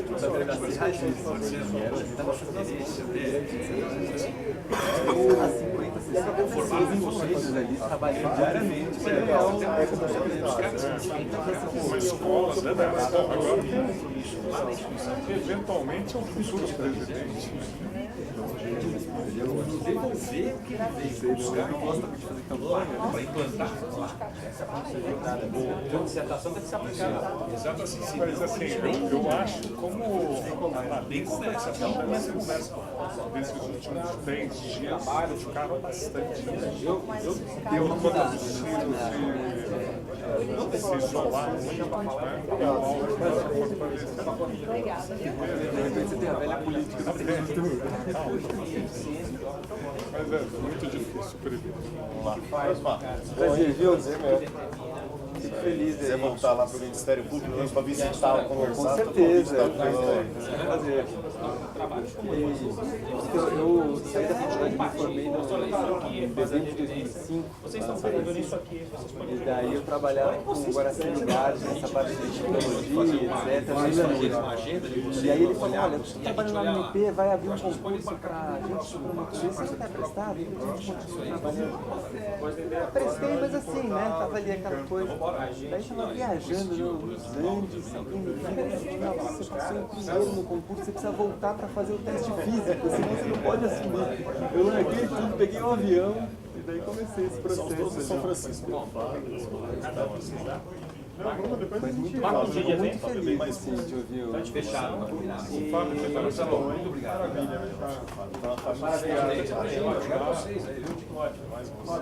Tudo bem? Prazer, obrigado pela presença. Isso é uma parceria bem 2 minutos. legal. Eu também. Valeu. Tchau, tchau. Doutor Ismael, foi um prazer, viu? Não deixa de fazer uma visita lá. Vai ser um prazer. Você pode entender um pouco melhor Não, o com estadual e certeza. formatar melhor. Essa pesquisa que a gente vai fazer vai ser a 4 mãos, né? Que eu não sei se o senhor tinha chegado quando eu falei isso no começo, mas era, a gente vai começar uma pesquisa que a gente vai fazer com funding da FAPESP para um modelo de identificação de fraude, usando dados de dissertação, de área oficial, usando esse machine learning, né? Tem um grupo aqui de engenheiros de computação. Então a gente vai ter que entender. É? Se for uma licitação que participar, ou de uma O parceria Ministério que- Público para variar, nós também estávamos achando um caminho para ele seguir sossegado lá o caminho dele. Sim. Não dá, é verba de pesquisa, não dá para trabalhar. Tem que achar um caminho e seguir o caminho. Essa coisa é... Bom, segue, mas essa coisa de sensibilizar, lembrar. deixaram. Um grande abraço. Obrigado. Professor, com eles, me implica a transferência de recursos, legal. Possível. É porque isso, inclusive, ajuda a gente na... Olha, eu tenho, posso Pode, eu mando para você, Thalita, e a gente conversa, claro. Sim, porque se a gente puder marcar uma sentada para... Eu mando um e-mail para vocês e a gente bate um papo. Eu recebo vocês lá com o maior prazer. Inclusive, eu já tenho algumas referências para você, mas a gente já faz alguns trabalhos para EPE, com financiamento, de fachada, com a GC da...